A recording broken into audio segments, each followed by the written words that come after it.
Од Роза Луксембург и Клара Цеткин до канцеларката Ангела Меркел на чело на Германија, жените се изборија за многу од своите права. Од првите сафражетки на крајот на 19. век до маршот на жените во Вашингтон на почетокот на 20. борбата за еднаквост продолжува. Исто како порано, во светските метрополи повторно маршираат жените. Едни за да не се заборави, други за да се промени. Во Полска мажи и жени на улиците на Варшава побараа од владеачката конзервативна партија поголеми права за абортус, контрацепција и посвојување.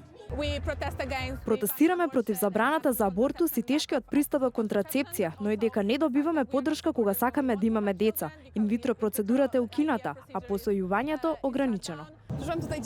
Владата се обидува да спроведе закони кои ни ги одземаат правата да раѓаме човечно, да имаме пристап до здравствените услуги независно од црквата.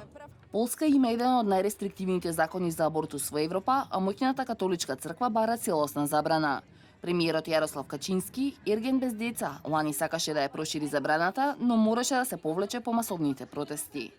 Британките маршираа низ Лондон за својата еднаквост, но и за да го свртат вниманието кон предизвиците со кои се соочуваат жените бегалки. Мајката е со семејството дома, во бегалски камп или на тежок пат до подобро место. Ова е големо прашање и не се решава лесно.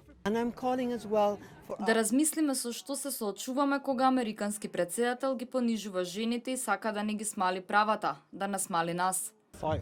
Феминизмот не е само за жените. Сите ние, мажи, жени, момчиња, девојчиња, постари, помлади, богати или сиромашни, треба да разбереме дека ова е борба за сите нас. Курдските жени во Ирак и во Сирија се борат заедно со мажите против џихадистите.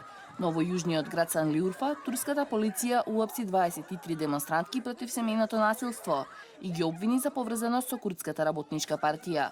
Во Истанбул, илјадници демонстрираа за Денот на жената.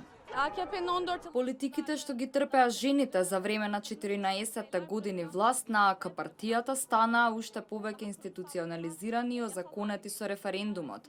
Важно е жените да кажат не, погласно. Стотици жени протестираа и во Лос Анџелес, активисти, уметници и поети пратија порака за еднаквост.